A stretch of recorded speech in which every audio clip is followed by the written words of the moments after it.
Hello, everybody. I am Kevin Jablonski. I am the board president of Poudre Valley Community Farms, and I'm going to take about 30 minutes to provide an update into the cooperative and what we've been working on and share some exciting news. This is intended for members particularly, but if you are a non-member, hopefully we'll provide some background on the organization and get you excited about what we're working on. For the members who've attended annual meetings before, this is not intended to take the place of the annual meeting. We still intend to hold that in August. Instead, it's just an update to keep you informed. Probably a bit overdue. We apologize if you've been wondering what we're doing, but we're excited to tell you about it. I and we as a board hope you're all doing well during these challenging times and managing to still build community and enjoy your time with your family and friends closer to home. And we continue to encourage you all to support our local community as we move through this really uncertain period. So first, an introduction to who we are as a board, then I'll briefly review sort of what we do as an organization, and then provide some updates into some of our goals and what we've been working on lately. So as I said, I'm Kevin. I'm the president. Nick Kuntz, whose photo is on the next page, is our vice president. Nate Turner is in the top center there with his family. He's our treasurer. Kim Hoke on the bottom left. I'm guessing that's Antarctica. She goes a lot of cool places for her research. She's our secretary. Maria Elena Price, president before me, with her husband Seth and her baby Evan, who I think has grown quite a bit since that picture. But for those of you who didn't know, they had a baby recently. Zia Zibko on the top right with her husband Jeff, Eric Van Arsdale with his whole family there in the middle, and then our staff. Our executive director is Clinton Wilson on the bottom right, and Gabby Graves is our communications and all-around organizational wizard on the bottom center. And as a board, we first want to thank you all for your support for our organization, especially during these times. We'd also like to express our support for the organizations who are doing the important work that is so badly needed right now. We have a ton of evidence of that all around us, that there's much more to be done than just work on our local food system. The evidence is really overwhelming and challenging, and it's in our face every day. And what we as a board hope is that you are supporting those organizations that are doing that important work to increase justice and racial equity and healthcare and all of the things right now that we're struggling with as a society. We hope you're supporting those organizations as well with your time, with your money, with your energy, with your ideas. And we just wanted to express our solidarity and support of that work. And we need it right now.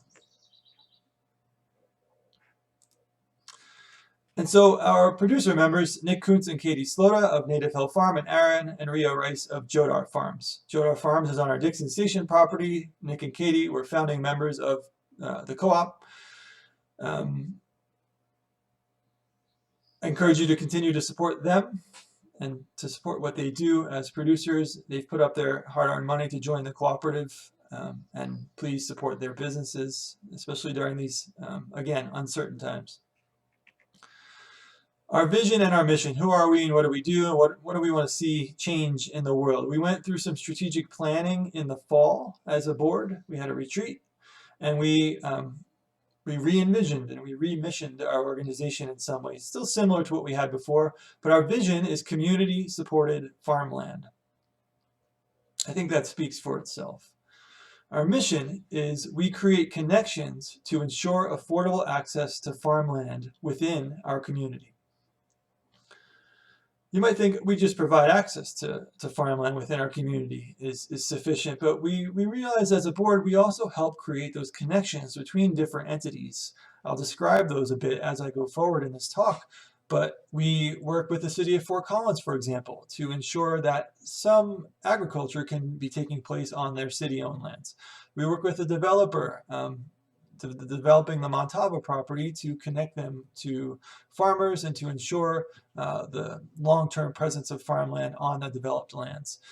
And so not only do we provide that access, we also help create those connections. And so we really like our new mission, and we've been working to fulfill it.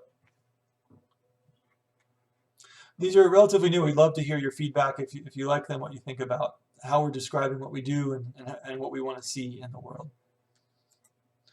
So where do we stand? In addition to those 2 producer members, we currently have 92 household M-Share members who are the majority of our cooperative members. I'm an M-Share member. We have investor iShare members at 31 of those currently, and of course our producer P-Share members. Our land, what land do we own or otherwise are in conversation about with owners and producers? Dixon Station, we purchased that in June of 2018, 109 acres. Native Hill Farm at Montava is a conversation in progress still, mostly, because of delays in Montava. Nothing big, just the way these things work. And then Fort Collins Natural Areas, a growing relationship and partnership with the city of Fort Collins on 300 acres of farmland. I'll describe more about each of these in turn. So Dixon Station, our flagship property, the property we own at the moment. We purchased it in June of 2018, just about 2 years ago now, for $1.3 million. And that included 2 shares of the North Poudre Irrigation Company, 2 shares in that ditch, which we purchased at the time for $75,000, but are now worth in the neighborhood of $300,000. Pretty awesome gain in and of itself. How did we come up with that $1.3 million? That's a lot of money, even with all of those members. We used $275,000 in member funds. That's the members, those are the funds raised from those memberships I just referenced. A $75,000 donation that was explicitly to purchase that water that was provided at discount by the person we purchased from, the organization we purchased it from. And then $950,000 in short-term bridge loans to make up the gap. And so that was monies provided by community members at low interest rates with a relatively short time to repay the principal. In the meantime, from then until now and for a couple more months, as I'll explain, we've only been paying interest on them. And the rent on the property, on the house and the property on Dixon Station currently services that interest. But we haven't been paying down the principal. The producer on the land currently, Jodar Farms, Aaron and Rhea, they have a 15-year lease on 74 acres. I'll explain in a moment why it's 74 acres now and not 109 acres. They raise chicken, pigs, eggs. If you've never had their food, I really encourage you to purchase it to support them. They raise really great food. And so they've been there for almost 2 years now and worked on a number of really awesome improvements and projects on the property. They've really turned what was a relatively neglected property into a sort of a fine-tuned, small-scale animal agricultural production out there. And I encourage you to support them and go check it out when that's appropriate. And so the goals we presented to the community 1 year ago at our annual member meeting are these for Dixon Station. And so it was first to establish full ownership by repaying those bridge loans. That's $950,000 in outstanding principal by the end of this current year. Our first objective we had decided a year ago was to sell the house, the yards, and then 35 acres for a total of 35 acres on the property to help repay those bridge loans. We realized as an organization we really didn't want to be in the business of house management. That wasn't what we intended to do. It presented a lot of complications for capital and other resource issues. And so we decided, hey, let's sell that property, but let's attach 35 acres to it to make it a very appealing and valuable property. We also went through that because by attaching 35 acres, we didn't have to go through a lengthy subdivision process. And so we're excited to say that we went through all of the sort of steps that needed to be done to get the place listed. It was listed for $875,000 on April 9th. And already we're under contract at $840,000, which is I think above my expectations for what we'd sell it for. So we're really excited about that. I think it's a completely fair price. It's an awesome property, but we're really happy to be walking away with $840,000 as the sale price closing July 15th, and really excited to tell you all about that because it's going to make us financially whole in a lot of different ways. So objective 2. That's just part of what we needed to repay and move forward as an organization from this Dixon Station property with the Dixon Station whole, and be able to continue to do this on other properties.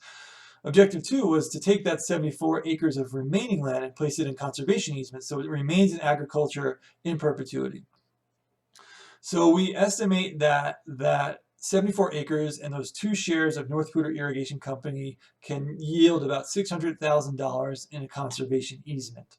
We've been working with Colorado Open Lands, who have been a really awesome partner and really supportive partner, to build out how that will work. And so there's 3 different funding pieces for that $600,000. First, our goal was to raise $150,000 in tax-deductible donations to Colorado Open Lands. To date, we've raised $62,000, and we'll be launching a fundraising campaign in the near future to raise the rest of those funds. As a cooperative, I'm sure you all know this, as a cooperative, we are not eligible for tax-deductible donations. So in this case, this is sort of a different way of funding the cooperative's important work to do a tax-deductible donation to Colorado Open Lands to support this conservation easement. Secondly, Larimer County has very generously and consistently reaffirmed their support for our work. And in this case, that means a pledge to match $150,000 towards this easement. They reaffirmed that in April of this year. Lastly, to make that to arrive at that total of $600,000 in value for a conservation easement, we've applied for a grant from the Natural Resource Conservation Service, an arm of the USDA, for $300,000. That was submitted April 24th. Clinton Wilson did some really awesome work to get that out the door during a lot of change that was going on, including him having to be home suddenly and without warning with his kids, like a lot of us. And so really awesome work by Clinton to get that submitted in April, and again with the support of Colorado Open Lands. And so we're waiting, it will be some time yet, but we're waiting to hear about that. And lastly, objective 3, in terms of the fundraising and the financial math of the Dixon Station property and building out this model that might work for conserving lands that are so expensive, is to recruit $150,000 to $200,000 in new cooperative memberships from among the clientele, the customer base, the community of Jodar Farms, which extends beyond Fort Collins and beyond sort of what our current base of members is. We've pulled a few out over time, but we really need to work on this more as an organization. We haven't necessarily provided Dixon Station with a clear stability and clear picture. We haven't provided Jodar Farms with the clear stability and clear picture that we needed to make that effective pitch to their members, and we haven't really built as an organization that pitch out yet, but we will be doing so in the near future. So just briefly, the Dixon Station math, how does this all add up? Is this something we can do again? Is it something that's worthwhile financially as an organization? So we purchased the land and the water for $1.3 million. We're selling the house that was attached to it and 35 acres, and we'll net somewhere, it's just a ballpark, around $780,000 after removing realtor fees, and then more than likely some additional expenditures on improving this or that, as you all know happens when you sell a property. That's a conservative estimate that we'll walk away with $780,000. The conservation easement on the remaining 74 acres of farmland will be worth $600,000, and so you start to see some good math here. However, we need to build out some infrastructure to make that 74 acres viable to be an agricultural enterprise. And so what that means is some sort of pole barn and access to a water tap for, in this case, watering animals, providing water to animals, and then electricity. So all of that will add up to roughly $150,000 to make those 74 acres workable for Jodar Farms. And we are, I should say, we're building all of these things with an eye toward not just 5 years, not just 10 years, but toward 100 years or more, of agriculture on site. And so by putting this infrastructure in on these 74 acres, we're really making it so, hey, this land will always be in agriculture. It's conserved. It's legally required to not be developed. And B, there's the infrastructure in place, water, electric, and a structure to make it always viable for agriculture. As long as Jodar wants to be there out there, and then beyond the life of any of us, really, into the future, that this will be in agriculture.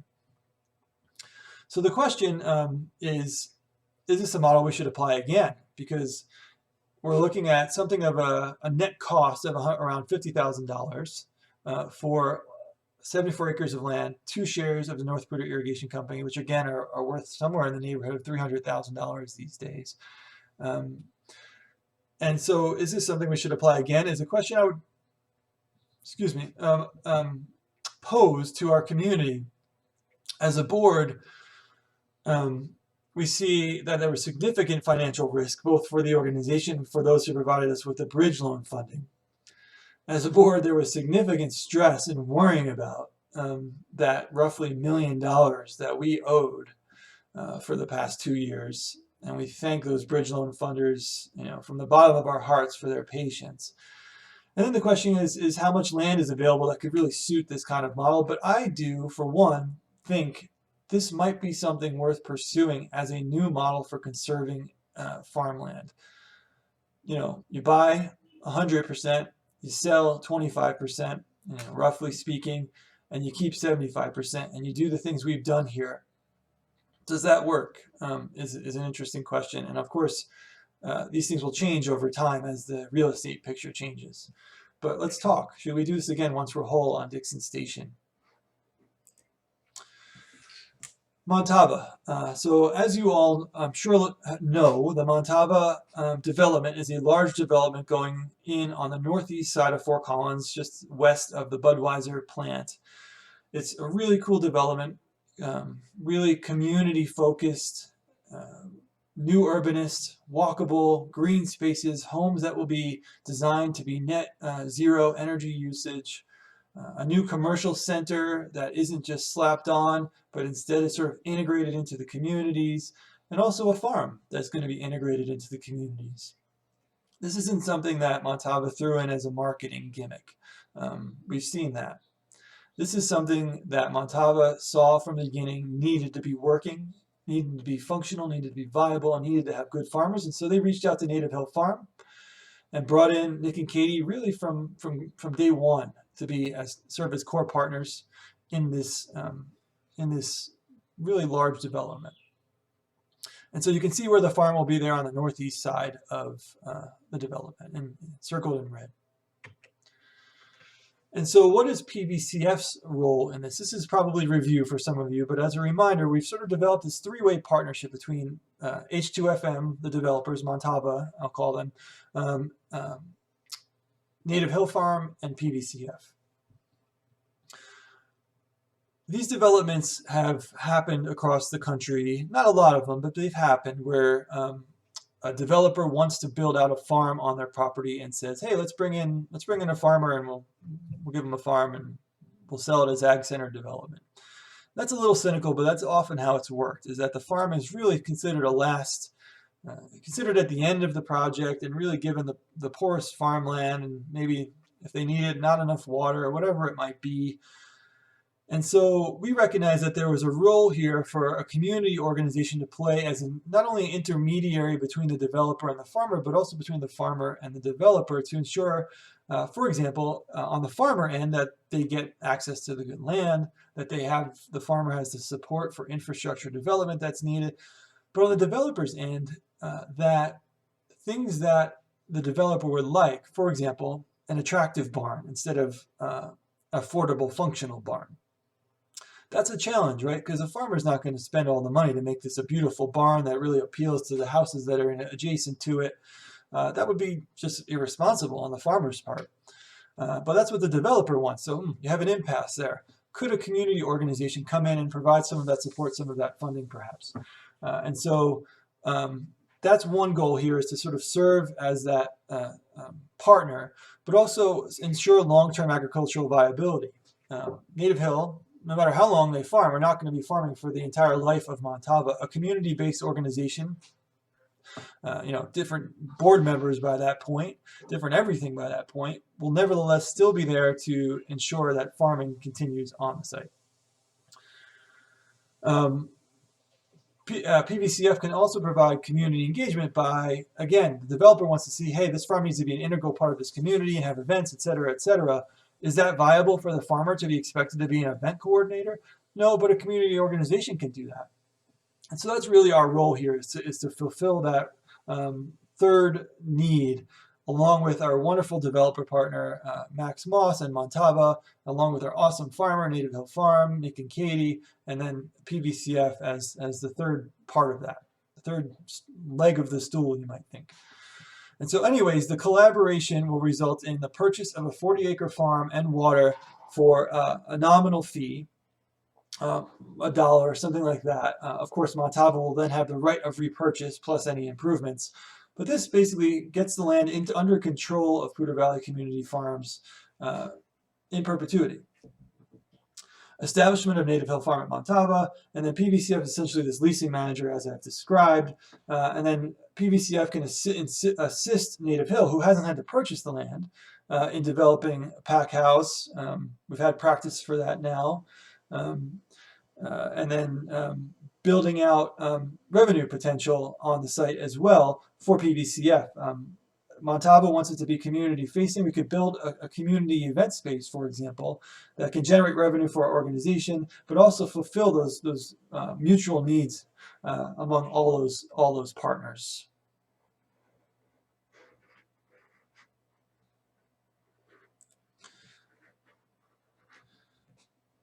Sorry. Technological difficulty there.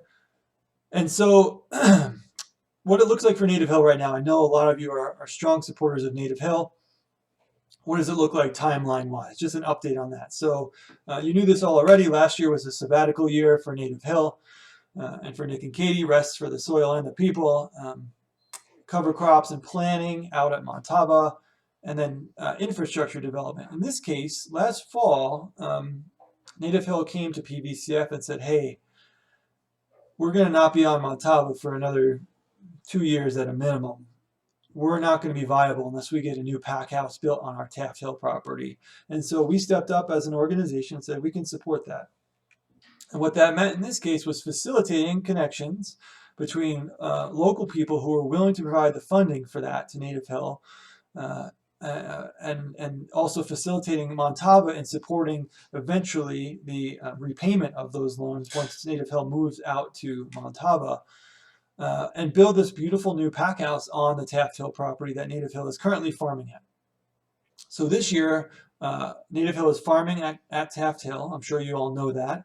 They have a new pack house, this beautiful red building you've seen out there, which has really enabled a leap forward in efficiency and just sort of farming really for them this year on that site. There's a new farm stand out there this year. I encourage you all to go check it out. It's this awesome farm stand they've got out there now. That farm stand was paid by a USDA value-added producer grant, not by PVCF. And continued prep on Montava, cover crops and leaching. They've got a salt issue out there, and so by irrigating for a whole year, you can start to push some of that salt away. At this point, we've had a bit of delay on Montava, and so now we're looking at 2022 as the first growing season for Native Hill Farm out there. It isn't entirely due to our slowdown now. Mostly it's actually due to sort of just the typical things that happen when a development has to move forward. I've learned a ton about how development works. It's been very interesting. Max Moss has been a patient educator and helping us learn about this. And I should say I haven't yet, but Max is an awesome partner in every way. But we're looking at 2022 to be growing out at Native Hill Farm. At Native Hill Farm at Montava. Now. And so in 2021, we'll continue that cover cropping. Native Hill will continue that cover cropping and leaching, and we can, as an organization, start to build out that infrastructure. Once we sort of have everything set in place, we can say, okay, let's build. Let's have it ready to go. Let's have it turnkey for Native Hill when they're ready to go out there. And 2022 is a full transition, but there's a little side note there for Native Hill, which I think is interesting and exciting. So our Montava strategic plan, I just walked through this basically, but it's all sort of still somewhat in the future, but ownership of the land, building out the infrastructure for Native Hill out there, other sort of more public facing infrastructure out there as well, looking a year, 2 years, even 3 years roughly into the future. So there's this third thing we're working on, which is the City of Fort Collins partnership. It's this wonderful growing relationship with city and the city staff, particularly natural areas, but really across the board. And I must say first that they've been really a wonderful partner from day one in every way, all the staff. But we're still working on this. This is a work in progress. About a year ago, the city came out with a request for proposals for about 250 acres of city-owned land that was currently in hay, and it was just this idea of what might else happen out there agriculturally. And they didn't know what they'd get. And so we as PVCF put together really a comprehensive proposal to say, hey, here's all these really cool things you could do on city-owned land in agriculture, not just farmers growing for the commercial market, as important as that is, but also things like community gardens, things like farm incubators for sort of mid-career type farmers to establish a business idea, farm stands and U-pick, education, all these really cool things that could happen on properties, and that PVCF cannot necessarily run all of those things, but bring together the entities such as the Growing Project that can do things like that. That's one emerging partner, is the Growing Project. So on those 250 acres, we're currently moving forward on a plan for 150 acres. On the bottom right here is a rough, very rough sort of map of some of the things that could happen there. It's more conceptual than anything at this point. But this is a new use of city land, and so we have to go through the important process of building support among the different entities at the city and among the citizens of Fort Collins for this kind of effort, for taking land that was purchased for natural areas, but is in many ways not suitable for a playground or ball fields or even sort of an open space preserve, but instead might be suitable for agriculture, not just for agriculture's sake, but to meet city goals related to things like food justice and food equity, for entrepreneurship, for agricultural development. And so we're working through that process patiently with the city staff right now and targeting 2021 to start building out on those 150 acres. The other 100 acres that are out there are a bit more challenging in terms of conservation, but that still is in the conversation. But we're really working to build out a vision here for what conservation agriculture can look like on publicly owned lands to fulfill a variety of objectives. The other part of this is that the city has suggested to us, hey, if this model works, if what we do here is successful, there's not necessarily, this isn't necessarily the end. Of course, there'll always be an RFP, and we'll always be in competition to win that RFP for any city-owned lands. That's fair. That's how it works. But that if we build out a cool model for developing this really cool interface of public and education and agriculture and local entrepreneurship on these lands, then this could be actually something we could do on other properties. And that currently is in the works on one new property that the city has purchased in sort of northwest Fort Collins, actually quite close to Native Hill Farm, that they are interested in seeing if, hey, maybe we can pursue this on this property too, because once again, it's most suited for agriculture, but we can do something interesting on using these lands if we put our minds to it. And so currently we're actually pursuing that property for Native Hill Farm. There'll be an RFP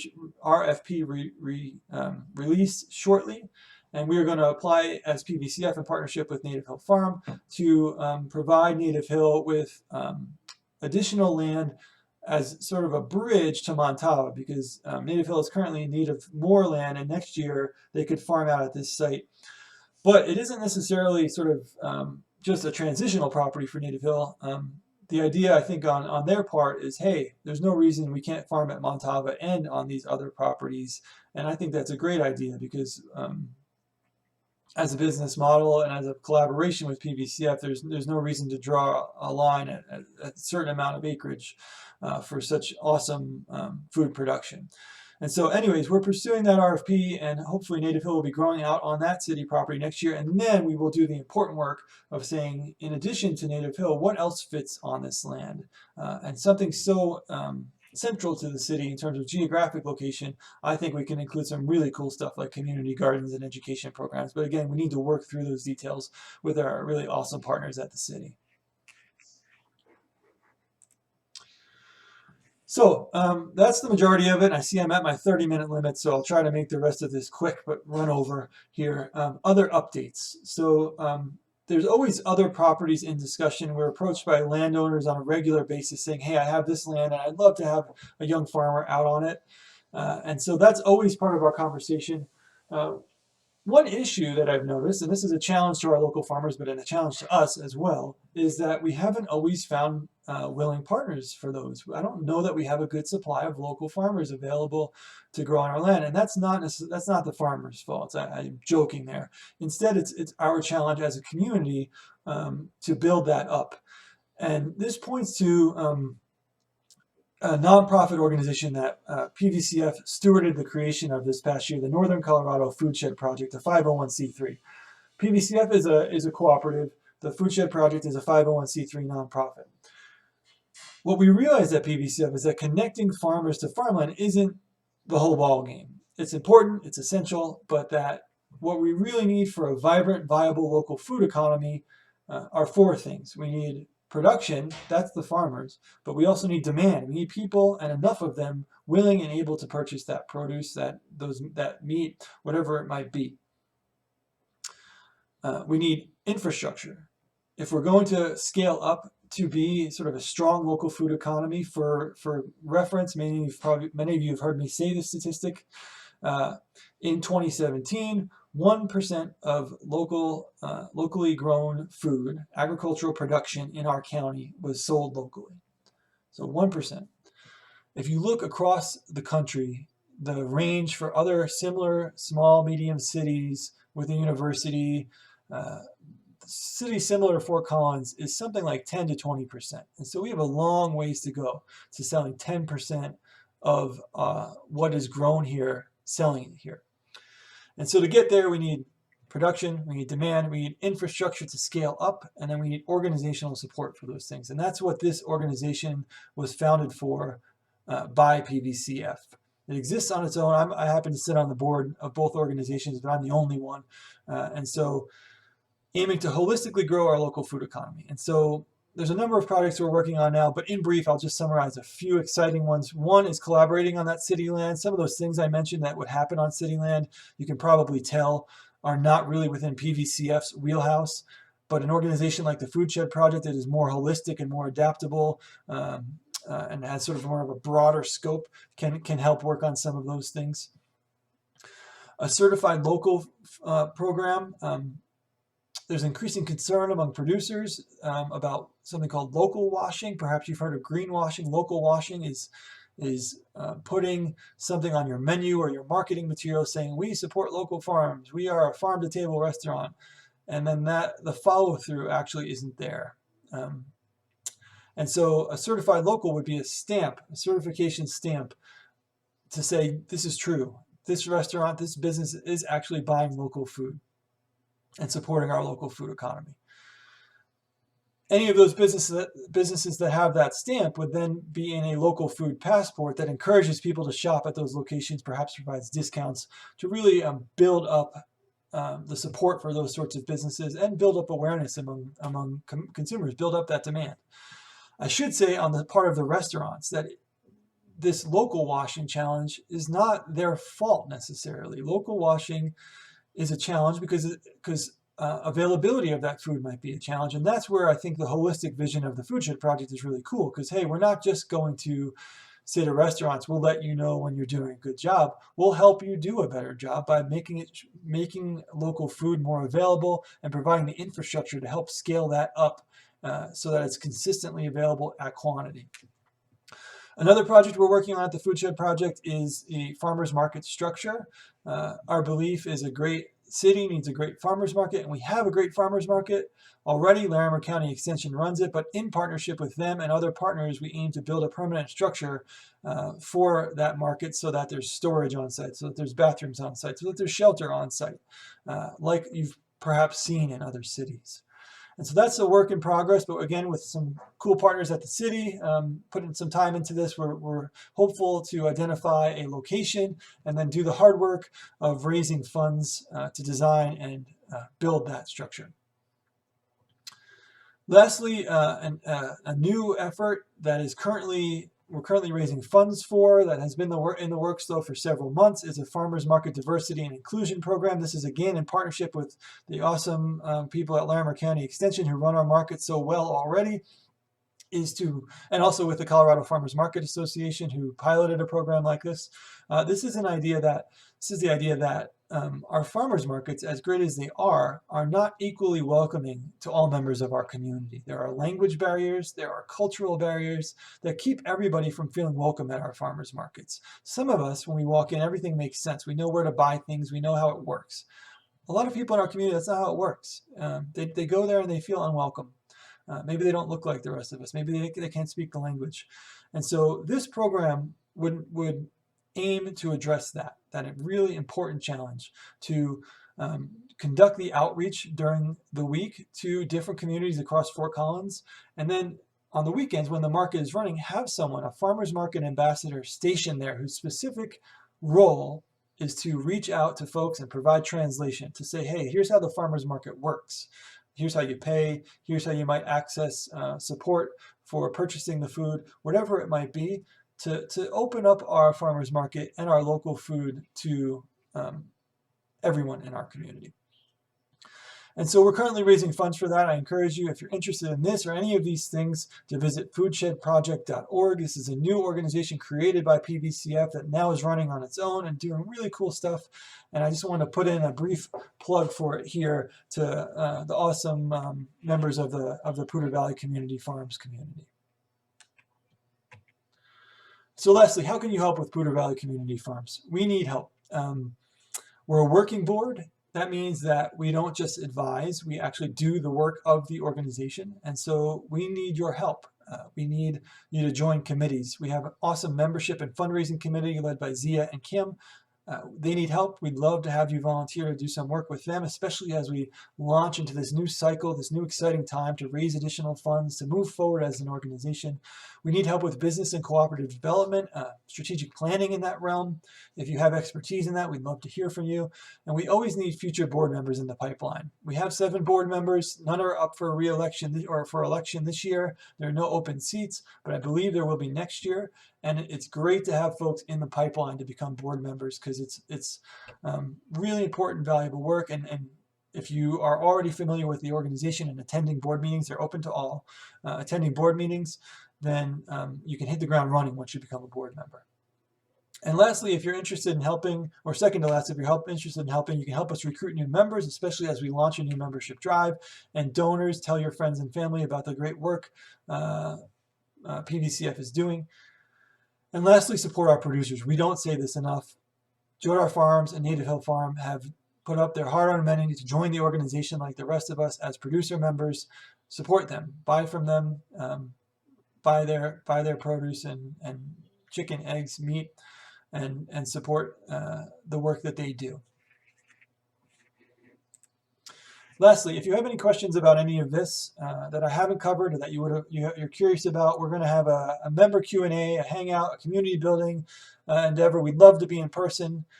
We can't right now, unfortunately, but we look forward to being in person and shaking your hand and making eye contact, all those things that we all miss. Questions, comments, any of these things you might have. June 17th at 5 p.m., Wednesday, June 17th. We'll be online on, I think it's a Google Meet. there's more info, and you can RSVP at farmland.coop. That's our website. Also, PoudreValleyCommunityFarms.com. You can go to either of those and find out more about this meetup. We really encourage you guys to come. We really encourage you to RSVP. At least I and Clinton will be there. I think at least a couple other board members will be there to answer any questions that you have, and spend time, build community, and continue to move this organization forward. Thanks for all of your time. Let us know if you have any questions, and we hope to see you at the Q&A.